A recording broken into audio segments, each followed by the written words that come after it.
On today's episode of Cornell Keynotes, we are exploring onboarding as a critical talent strategy. And we learn that it's not just about orientation checklists, but it's also about setting up new hires for long-term success and engagement. Now, these days, competition for talent is super intense and retention is forever a challenge. So now the opportunity for organization lies in transforming onboarding from an HR administrative function into a manager-owned process that drives actual business results.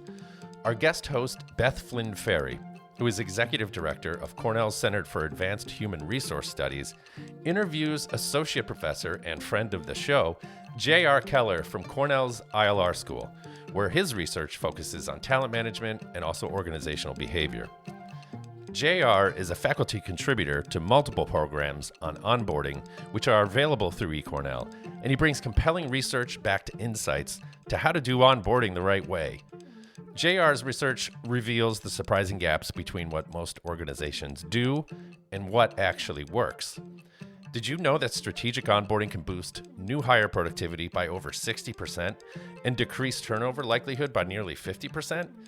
JR and Beth tackle the following onboarding challenges. How can simple preboarding investments prevent new hire ghosting? What specific first-day elements signal to employees whether an organization will actually invest in their success? And how do we shift ownership from HR to hiring managers while maintaining consistency? There's something here for any HR leader, a manager, or an executive who's looking to turn onboarding into a competitive advantage that actually drives retention and accelerates productivity. So, if you're interested in learning more about JR's online courses on onboarding, which are available through eCornell, be sure to check the episode notes for more details. And now, here's Beth Flynn-Ferry's conversation with J.R. Keller. So, JR, it struck me when we were preparing for this today that you mentioned that many organizations miss the mark on onboarding. They think it's an HR function and that HR should own it when the real impact comes from hiring managers who should maybe take ownership of that. I'm excited to hear more about your research and explore some of the actionable strategies that our participants can take action on later. So welcome to the show, JR. Thanks for having me. Great. Well, let's start with a few questions. We mentioned research, and the research on onboarding reveals some pretty startling statistics. If what I read is accurate, effective onboarding process can boost productivity by 60% and reduce turnover by 50%. Are those numbers real? Yeah, those are real, accurate, 100% accurate numbers. I'll give you another one. There was a recent Gallup study that found that 70% of employees who said they had an exceptional onboarding experience said they were in the best possible job for them, which is kind of crazy. Mm-hmm. And then there's also the 50 to 75 years of academic research on onboarding, which sometimes we refer to as employee socialization, which shows that a positive onboarding experience leads workers to feel more confident about their ability to do the job, have higher levels of job satisfaction, higher levels of organizational commitment, are more likely to engage in what we call organizational citizenship behaviors, more likely to go sort of out of their way to help their colleagues. And believe it or not, positive onboarding experiences lead to increases in physical and mental health. Well, those are all good statistics for organizations to think about. Why is it that effective onboarding can really drive those dramatic improvements? Yeah, it's really great kind of think about how it works. And I would think that there's kind of like three underlying mechanisms, if you will. And so first is that onboarding can drive all these outcomes by providing role clarity. What do I mean by that? It's really understanding what the job is and sort of what the bounds and expectations of the job that you have are. So if you think about starting a new job, whether it's a new job in your company or a new job at another organization, you have like a vague idea of what you're actually going to do in that role until you actually start. And getting real clarity around that early on can be super helpful. Mm-hmm. The other thing is, right, all jobs require a certain set of tasks and knowledge, skills, and abilities, and sort of being able to get up to speed. So getting some task mastery early on in that job so that you feel confident and build some early wins is really important. So task mastery is the second. And the third, and often underappreciated part of onboarding is building social connections. right? So part of that is so that you know the people to go to be able to do your job and ask job-related questions, but also so that you can build a network for social and emotional support. So who to go to if you're struggling or wondering sort of how you should handle a particular situation. So role clarity, task mastery, social support, those are the three sort of underlying mechanisms that make onboarding so important. Yeah, yeah. Most people think of onboarding as the process that starts on someone's first day Yeah. on the job. But I know I've talked to a lot of cars companies, and they've been talking more about preboarding. What is that? It's a super clever term that's sort of entered into the HR jargon. And what it refers to is the time between when a candidate accepts an offer and then when they actually start that job. And that can vary a ton. So for any alums we have out there who have gone through the Cornell recruiting experience, so that's for a lot of our students, that's happening right now. So we'll have a lot of students, graduating seniors, who will get job offers that they will accept in late September, early October, and won't start, right, until almost a year later. More often, right, somebody might accept a job and then they'll start a month later or 2 weeks later, right? So it's generally not as extreme. And that might not seem like a big window that really matters, but it's plenty, from an organizational perspective, it's plenty of time for an employee to have second thoughts about accepting that job, to maybe have gotten an interview or even an offer from another employer, or just to change their minds and essentially ghost you, even though they've accepted a job. Yeah, and I think we hear about that more and more. So, and how much of an investment does a company have to make to do pre-boarding right? Well, that's the really nice thing, is that it doesn't require a huge investment. And it's worth thinking about, like, why pre-boarding matters or what you want to accomplish when you're pre-boarding. And I think of it as like these activities falling into two buckets. So one is just showing some love, right? So reminding candidates that you're really excited that they accepted the offer, you're excited for them to start, and that you really want to welcome them into the team and the organization. And so that doesn't take a lot. So that's maybe a phone call, an email, a check-in from the hiring manager, maybe a future colleague. It's sending maybe a swag box with some branded socks or a t-shirt or a water bottle. I'm a big fan of sending like a really nice hoodie or a sweatshirt where they wear around. And so their friends are always asking them about when they're going to start, why they're wearing that. And so they already feel like they're an ambassador for the company, even if they haven't gotten a paycheck yet. But I think the other piece is it's more informational. If you think about all the first day jitters that you might have before you start, things about like, where do I park? Like, assuming you're going to the office, where do I park? What time do I get there? What do I actually wear, right? What is that first day and first week going to look like? And so information that you can send to help reduce that sort of pre-first day anxiety, which again, phone call, email, super quick check-in, not expensive, really easy to do. Yeah, and shows you care about that person starting and haven't kind of written them off early. So yes, exactly. That's good. So even if you've done a really good job staying in contact with the new hire before they start, feels like that first day is still really, really important. Is that the case? Oh, yeah. The first day, pre-boarding matters. First day matters even more, right? First day is... You got some numbers? Maybe the most... Of course I have some numbers. So check these out. So 60% of employees report that their impression of their organization has not changed from their first day, right? So that first day is sort of setting the tone for how they feel about the company. 44% of employees report having some second thoughts or regrets about accepting a job during that first week. That's high. You want to hear one more? 23% of employees report having cried at some point during their first week on a new job. That's terrible. That is awful. That's not all about the onboarding process, right?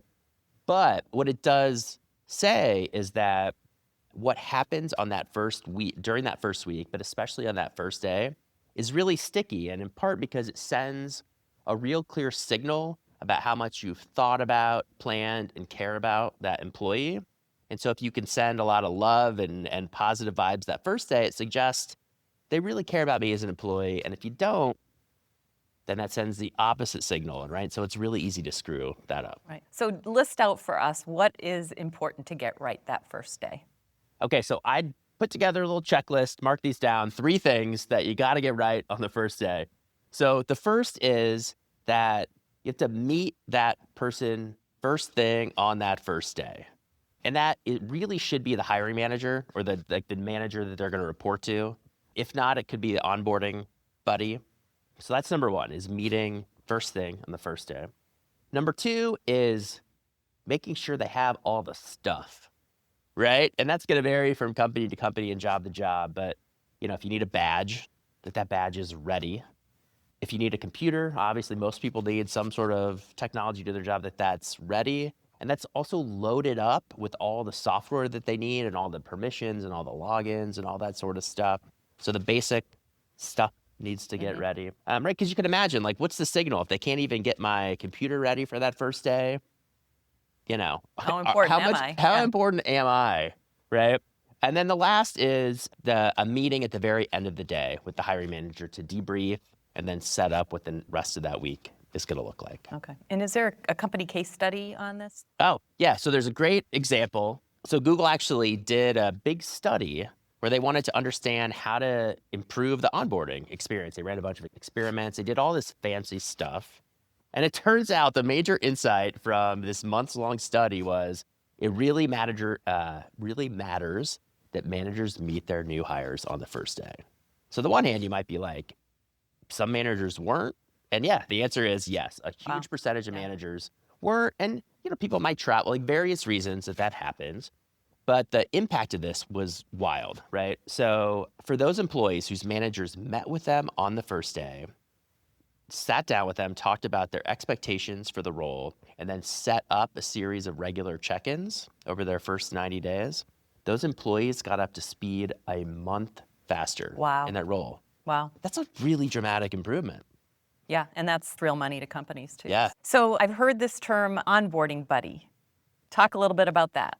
Yeah, so I love this term. It was popularized by Microsoft several years ago. But the basic idea is that every new hire needs somebody to show them the ropes and that they can go to with questions, right? And so it's ideally sort of a colleague, somebody on their team, somebody that has some experience with the role that this person's being hired into. And that's somebody to take them on an office tour, show them where the cafeteria is, show them where the bathrooms are, introduce them to really important people that they should know, but also so that they have a dedicated person to ask questions. So who's my first point of contact, and who can I ask the dumb questions? Because you're always thinking about managing your impressions, right? And so you kind of want the sounding board that you can have. And also, there are instances where people get hired into a new team and there's a little bit of resistance to the newcomer. And so an onboarding buddy can be a really important sort of a fullback, right? And sort of blocking through that resistance and kind of creating acceptance. Yeah, good. Well, how do you select the right buddy? So ideally, it's somebody who wants to do that. So somebody who volunteers. So you're not assigning somebody. You don't want to be voluntold. Ideally, you want somebody who has either done this similar role or understands it really well. Ideally, somebody who's a pretty good performer, right? Because you don't want your worst performer to be telling them to do all the things that they did, right? Because that's not likely as likely to set them up for success. So a top performer. And then you really want to make sure that is more than just, this is your onboarding buddy, but that the onboarding buddy sort of sets up regular check-ins. So the same, Microsoft popularized this and they published this in a HBR article called Why Everybody Should Have an Onboarding Buddy. So I'd encourage everybody to read that. But there's some really great statistics from this, which is that over half the people who met with their onboarding buddy during that first week said that they got up to speed more quickly in their job. So that's just meeting once with an onboarding buddy, right? When they met 2 to 3 times, 73% people got up to speed quickly. And when they met 8 or more times, seems like a lot, but think about over 90 days, right? 97% of people said they got up to speed more quickly. Wow, that's amazing. Super impactful, and that's 4 hours of time. Yep, good things to think about. So we mentioned this earlier, but about who owns the onboarding process. A lot of people think HR own the process, but could it be the hiring manager or some other entity in the company? So it's a great question about who owns this, and it's probably the question that I get the most from companies when I'm talking about this. So I think there's 2 answers to this. I'll try to be clear, but there's kind of 2 answers. So There's one which is like, who owns the design of the onboarding process? Like, who should think about what needs to be done, right? And that really is HR. So that is where ideally you have experts in this area who really understand the research and the best practices and are talking to other companies about what they're doing. And so understanding the pre-boarding matters, the first day matters, and thinking about sort of what that looks like from a process point of view, collecting data on the effectiveness that needs to be owned sort of more centrally in the organization by HR, right? But then if you think about actually who does the onboarding, right? Who's interfacing with the new hire, it's the manager. It's their manager. And so they are ultimately accountable and responsible for making onboarding work. So we talked about like finding an onboarding buddy. So it should be the manager who is figuring out and sort of talking about who should that onboarding buddy be. They should be the one following up with that onboarding buddy to make sure that they're setting up regular check-ins, right? And so really, like, I cannot understate how important it is for managers to buy in, and really they're the ones who are delivering and ultimately responsible for the process. So HR owns the process and the design, but the hiring manager, who is going to be the benefiting from this the most, really owns driving that through to completion. Okay. How long should a comprehensive onboarding program last? Like, how does that scale out over time? Okay. Want some more numbers? Yeah. Love the numbers. Love your numbers. Okay. So before I tell you, I think what it should be, let me tell you what it is at lots of organizations. So there is no great clearinghouse of onboarding of onboarding practices, right? Because organizations don't all publicize this stuff in one central warehouse. But there are sort of scattershot surveys of this around. There's one survey that I found where 60% of employees said their onboarding lasted 1 day or less, right? About 40% of employees, about 60% of employees in a different survey said that their process ended within the first week. Right? And those two numbers, right, probably account for the fact that only 33% of people say that their onboarding really set them up for success in their job and feel really good, right, after their first 3 months in the role. So what does that mean in terms of what you should do? So there should be a couple of touch points. So I'll kind of list through these. I think it's 6. We'll see if I get to that right number. So we talked about preboarding, right? So that preboarding process matters. So from the time somebody accepts a job to when they start, one window. First day, talked about how much that matters. So that first day is super important and has to be emphasized. Really the whole first week should be thought of as an entity as well. And then you can you walk out a little bit farther. But there should be a plan for like a 30 days. What do you want to have accomplished and what needs to be done during the first 30 days, then 60 days, and then 90 days. And really kind of that 90 days, the sweet spot where if you've done this well, people should be transitioning from an outsider to an insider. And then you can kind of let them go on their own. Okay, good. We do have an audience question, and Maya asks, is an onboarding buddy the same as a mentor? And maybe you could just talk about mentorship in this onboarding context too. Yeah, Maya, it's a terrific question. I think of them as different. A mentor is different from an onboarding buddy. So an onboarding buddy, it's really about onboarding, right? So it's really about easing that transition into a new role. So again, that's making these strategic connections. It's giving them the information they need to really do their job well. So it's really about easing you into this particular job. You know, when I think of a mentor or what organizations want to do with mentors, right? It's a much longer sort of career development piece. It's somebody to go to advice about the next job and how to think about the future. So that could be the same person, but I'd really encourage an onboarding buddy and then assigning a mentor that's thinking more longer term, that's somebody different. Well, and I think a buddy is more peer-like, probably doing a similar role in the organization so they can help you with that ins and outs. And mentors tend to be a little bit higher up in that organization who can kind of coach and advise, I think, as well. That's actually that's the much better answer. So back to the onboarding, though, what metrics should organizations track to determine if their programs are working? And then are there any leading indicators that can predict long-term success? This is where I see organizations who really care about onboarding now spending a lot of their time, right? Really thinking about, okay, we have a process in place. Is it working? Is it driving tangible results, ones that have like a clear ROI for the organization? And sort of the metrics fall into two big buckets. So there's one bucket, which is really, for better or for worse, it's just like, are we doing what we're supposed to be doing, right? So before you can measure the effectiveness of this really cool onboarding program you developed, you have to know if managers are actually following it, right? So are first day meetings happening? Do people have technology? Are they getting introductions to who they need to? And so way to measure that is through really quick pulse surveys. So you can think about a survey that happens at the end of the first day, end of the first week, end of 30 days, right? Kind of all those touch points we talked about. And you could imagine, quick 2 or 3 question survey that goes out to the employee, also to the hiring manager. If you do have onboarding buddies, to those onboarding buddies. So it's basically like, are we following? Are we doing what we want to do in the organization? So that's kind of easy. But if you're really thinking about what you really asked about was the effectiveness, and that's where we want to think about really like the employee experience. And so that's really asking the new hires how they're feeling the first day, first week, but really mostly at that sort of 90-day mark. Are they equipped to do their job really well?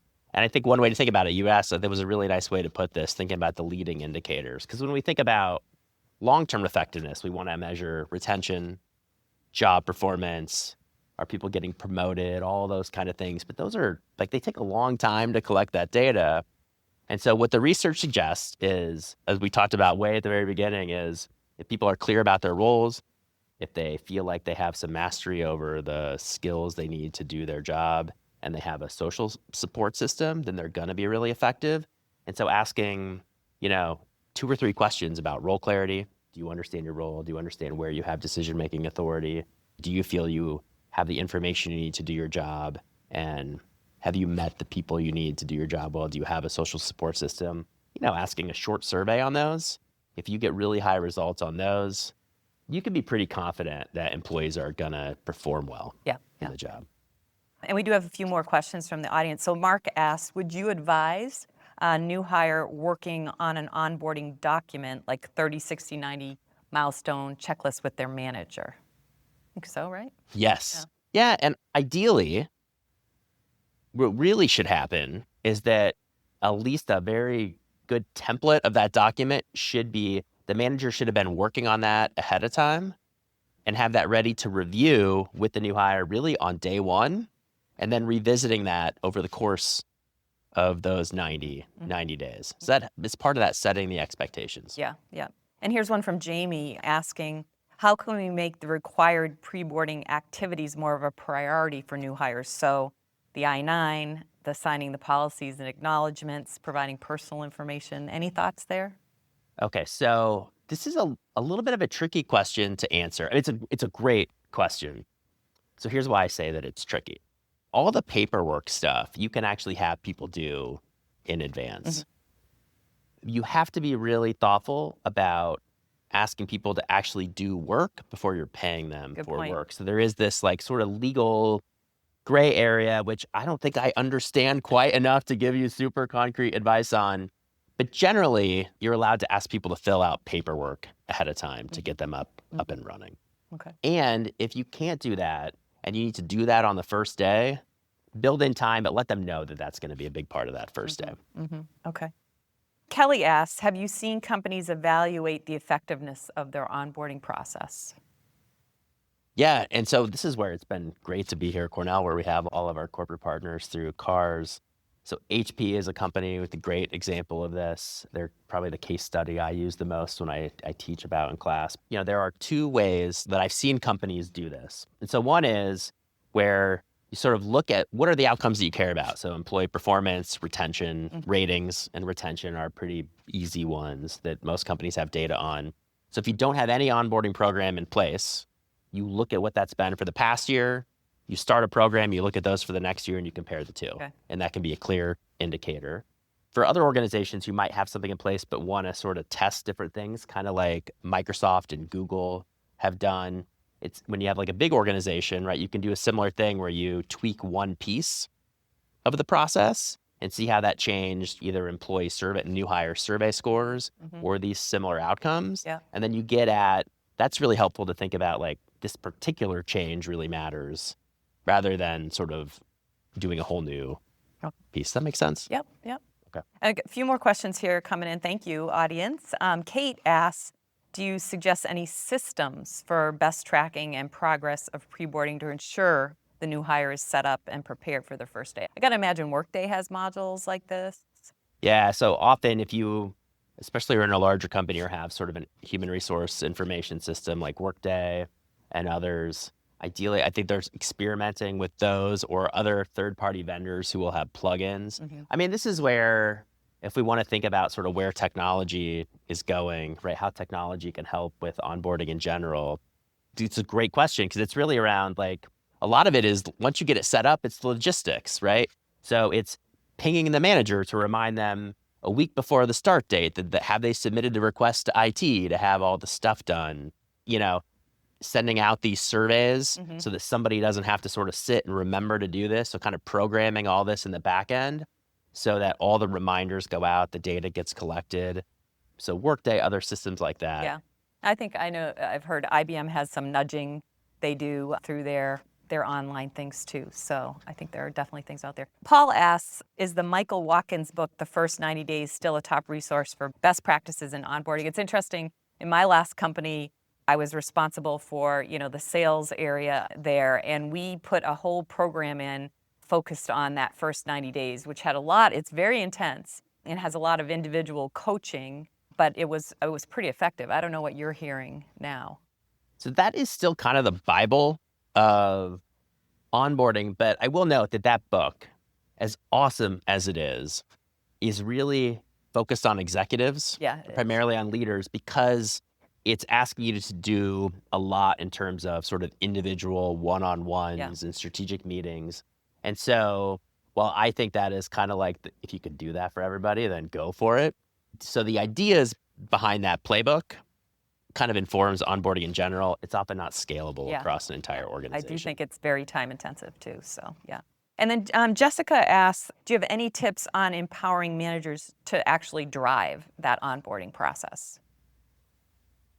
Well, I think one I mentioned a little bit ago, which is it makes it easier the easier you can make it for managers, the better, right? So whether it's you have a repository or sending them these nudges, it means that you're doing as close to automating it for them so they don't wonder what they have to do. Another thing some companies have experimented with are sort of rewarding managers for having really great scores or going through this. So whether that's you have like an internal system where you can send points or gift cards or little things like that. So to acknowledge, part of that's just acknowledging managers so that it often feels like managers who, in general, sort of develop people are the kind of managers you want to have in the company, but we don't have systematic ways to reward it. And so just showing them that you recognize that they're doing this can be really helpful. How has the shift to remote and hybrid work practices really changed onboarding, and what additional considerations do leaders need to keep in mind as a result of that? Well, in a lot of ways, onboarding's the same, right? You have the same kind of goals, the same leading indicators of success, but I think the actual execution of the onboarding requires maybe a little more thought or a little finesse in a couple different ways. One is kind of the basic, like we talked about, having the technology ready. Somebody's remote and they need technology, like you have to get them that stuff ahead of time with really clear instructions on how to set it up. It matters even more that they have the right logins and permissions and all of that stuff. So that communication in advance, so kind of that preboarding in some ways matters even more. I think about employees who are working remote or are hybrid on their first day and they're getting up at 7 a.m. and they're nervous but excited, and so they're riding the Peloton or they're doing something to get the nerves out, but they're also drinking 9 cups of coffee, and so they're all amped up. Then you sit in front of your computer, and what the hell do you do? And you don't want that. You don't want them to have that experience. And so having that very first meeting set up on that first day, so there's someone there to greet them and sort of have that Zoom or Teams call, whatever it might be. Then the other thing is, like if you're in an office and somebody new stops in, people just stop by, right, to say hi. And that's harder to do. And so encouraging colleagues to pre-set up time on the new hires calendar. So also they don't feel like they have to do that because they don't know the norms about setting up times becomes really important. So I think really kind of thinking about that social aspect and those connections, that's really the biggest thing. Okay. For managers or HR folks who need to kind of justify the investment in onboarding, what's the clearest way to talk about the business case and the ROI? Well, you send them a link to this keynote Yeah, or the right. podcast we're going to make out of it, and then you're good. But more seriously, if you really want to calculate an ROI on what you want to do in your organization, it does require time, right? Because you're looking at things like retention and performance ratings and promotions that often happen at the earliest 6 months, a year, even farther down the road. Mhm. And so part of it, I think, is to point to what other organizations have shown, right? We talked about if you can show the other data from other organizations that shows that people get up to speed 50 to 60% faster, that turnover, I don't know if it's always going to reduce it by half at all organizations, but just that it's likely to reduce, especially early turnover, which is super problematic in organizations. That's going to be enough because the investments are not that substantial, right? And part of what you're asking your leaders to do is probably to drive accountability down the organization, right? We had a couple questions about how to get managers to buy in. Mhm. We get managers to buy in when the executive team says, this is really freaking important, so make sure that you're doing it.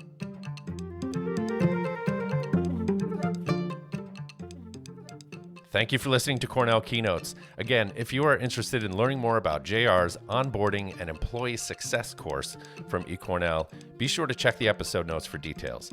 I want to thank you for listening, and please subscribe to stay connected with Cornell Keynotes.